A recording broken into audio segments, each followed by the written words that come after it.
Gaza Israel का जंग अब समाप्त हो चुका है। गाजा और इजराइल के बीच हुए युद्ध ने न जाने कितने लोगों ने अपनी जान गंवाई, कितने लोगों ने अपनों को खोया, कितने लोग घर से बेघर हो गए, कितने हंसते खेलते परिवार सड़कों पर सोने को मजबूर हुए। इस जंग ने गाजा में खून की नदियां बहा डाली, लेकिन आखिर इसका निष्कर्ष समझौता ही निकला। हालांकि 15 महीने तक चली जंग में दोनों पक्षों को जान माल का खूब नुकसान हुआ है। इस जंग के समाप्त होने के बाद लोगों के मन में सवाल उठ रहा है कि गाजा पर हुकूमत कौन करेगा। आखिर गाजा पर हमास शासन करेगा या इजराइल या कोई और, जिसको लेकर सवाल बना हुआ है। चलिए आगे जानते हैं कि गाजा की सत्ता में किसका राज होगा। दरअसल इजराइल और हमास के बीच 15 महीने से अधिक समय से चल रहे विनाशकारी युद्ध अब थम गया है। अब सीज फायर को लेकर इजराइल और हमास में सहमति बन गई है। अब गाजा पर नियंत्रण को लेकर हालिया समझौते के बाद भी स्थिति जटिल बनी हुई है। तकनीकी रूप से गाजा पट्टी पर हमास का नियंत्रण है, जो एक इस्लामी संगठन है। इजराइल गाजा की सीमाओं को नियंत्रित करता है, उसकी आर्थिक गतिविधियों पर काफी हद तक प्रभाव डालता है। इसलिए समझौते के बाद भी ये स्पष्ट नहीं है कि गाजा पर नियंत्रण किसके हाथ में होगा, क्योंकि इजराइल शायद ही चाहे कि गाजा पट्टी पर पहले की तरह हमास का कंट्रोल बना रहे। गाजा पर हुए हालिया समझौते के बाद हमास की संरचना और स्थिति को लेकर कई तरह के अनुमान लगाए जा रहे हैं। हालांकि अभी कोई निश्चित रूप से कुछ कहना मुश्किल है। हालांकि अगर हमास समझौते की शर्तों को पूरा करने में सफल रहता है, तो अंतर्राष्ट्रीय समुदाय को मान्यता प्राप्त करता है, तो उसकी स्थिति मजबूत हो सकती है।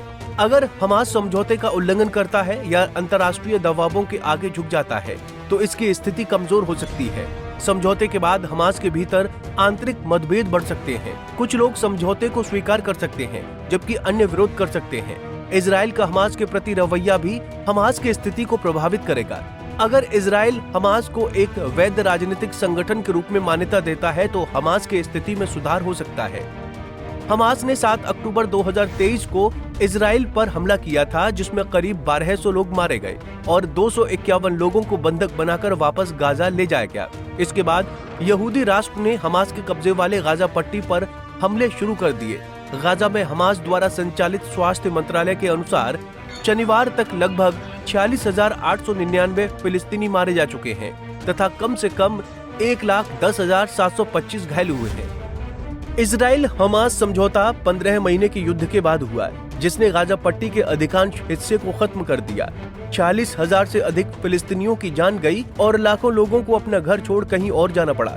समझौते के तहत बंधकों के सुरक्षित लौटने के बाद ही इजराइल फिलिस्तीन कैदियों को रिहा करेगा। पहले चरण में 33 इजरायली बंधकों के बदले में इजराइल करीब 1,900 फिलिस्तीनी कैदियों को रिहा करेगा। इनमें से 1,167 कैदी गाजा के निवासी हैं, जो 7 अक्टूबर 2023 के हमास हमले में शामिल नहीं थे। पहले चरण में 19 साल से कम उम्र की सभी महिलाओं और बच्चों को मुक्त किया जाएगा। अब देखना होगा कि समझौते के बाद इजराइल और गाजा में रिश्तों में क्या परिवर्तन आता है, ये तो वक्त बताएगा। Bureau report, Punjab Kesari TV. हमसे जुड़े रहने के लिए हमारे YouTube चैनल को सब्सक्राइब करें और नई वीडियो की नोटिफिकेशन के लिए बेल आइकॉन को दबाएं।